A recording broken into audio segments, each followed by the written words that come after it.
Hi, this is Danielle from Some Damn Good Wine. Today I'll be talking about racking, pressing, and barreling down. The main theme I identified and my favorite harvest item.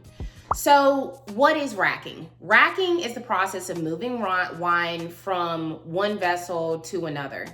For white wine, we racked from tank to tank. We also racked from tank to barrel, stainless steel and oak barrels. The main reason for racking white wine was mainly just to get the wine off the lees.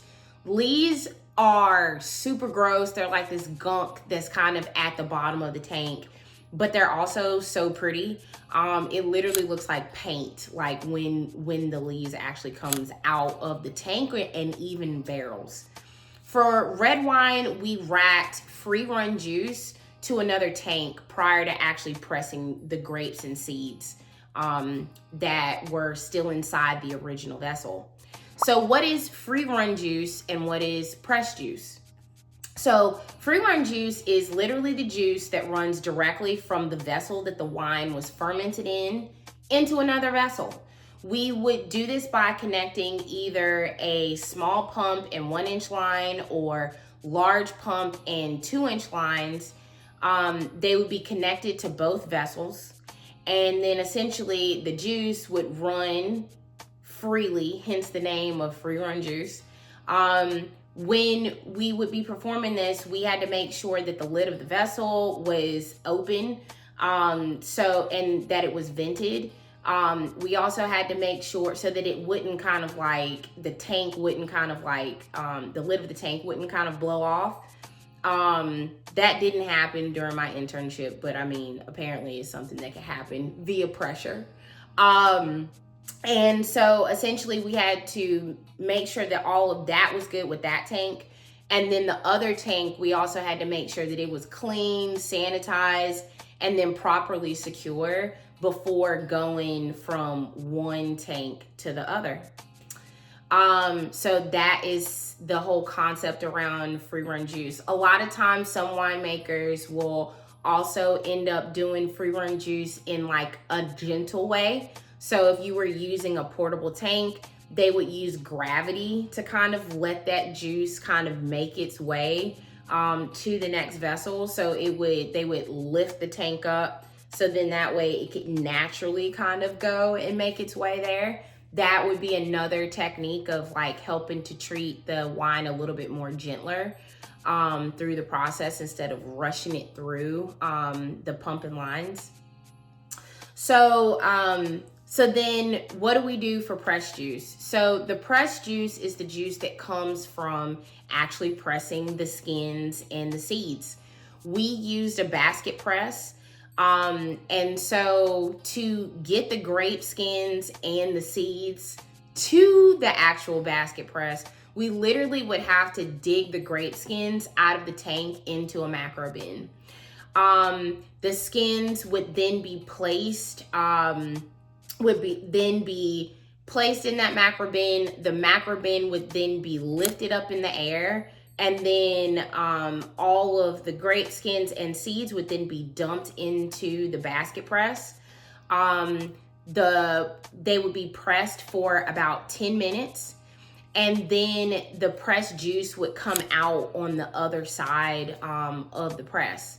We would end up taking that juice, and then we would end up taking that juice and putting it straight into barrel.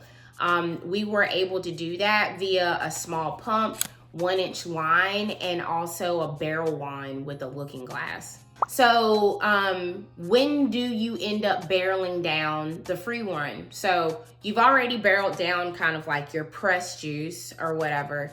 We would end up moving that free run juice that was put into another tank.